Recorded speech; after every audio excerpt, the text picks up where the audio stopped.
عبداللہ بن عمر فرماندے نے او چرواہے انج کر سانو ایک بکری دے دے۔ اے چرواہا کہن لگا جناب پیاریاں تے سونیاں شکلاں تے صورتاں والے ہو، مینوں اچھے بھلے لوگ لگ دے ہو، میرا پیغام ہے کہ نہ بکریاں دا مالک میں نہیں، میں نہ بکریاں دا مالک نہیں، میں تو نوکر ہاں، میں ملازم ہاں،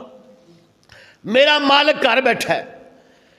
ہون گل آئیے تے سامنے سدھا جنوں آندے لوہا گرم میں تے سٹ مر۔ جناب عبداللہ فرمان لگے یار اچھا تیریاں بکریاں نہیں، تیرے مالک دیا نے، تو ملازم میں، تیرا مالک اپنے گھر دے اندر بیٹھا ہوئے ہے، تیرے مالک نو کوئی پتہ نہیں، ایک بکری دے دے، ایک بکری دی قیمت دے دینے آ، پیسے دے دینے آ، اے بکری دی قیمت گھر لے جائیں، پیسے اپنے بچیاں دیا ضرورتاں جا کے پوریاں کر لیں، تے نالے ایتھے ہی تیرے سامنے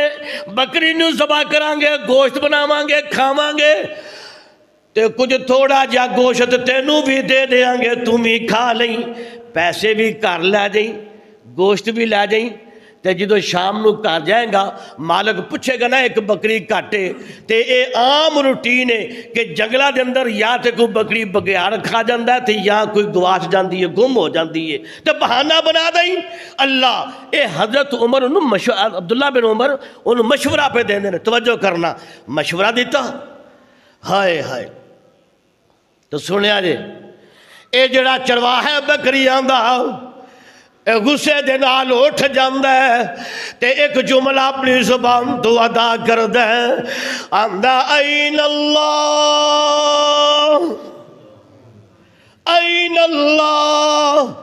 این اللہ، اے اللہ دے بندیا جے میں جنگل دے اندر ہاں میرا مالک نہیں ویندا تے مینوں دس اللہ کتھے وے، میرا مالک نہیں ویندا، ہاں جی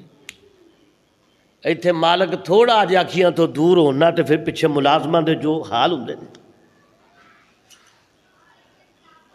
جے میرا مالک نہیں ویندا تے بول منو دس میرا اللہ کتھے وے، رب بھی دیندہ ہے کہ نہیں، اے نیاں گلہ کری جا رہے ہیں، جملے دہرائی جا رہے ہیں، اے کئی جا رہے ہیں این اللہ، پھر اللہ کتھے وے، اللہ کتھے وے، تے جناب عمر رضی اللہ تعالیٰ عنہ دے دل وچ ایک گل کھب جاندی ہے، آندے نے اپنے شاگرداں نو پتہ کرو اے دا مالک کون ہے، نہ بکریاں دا مالک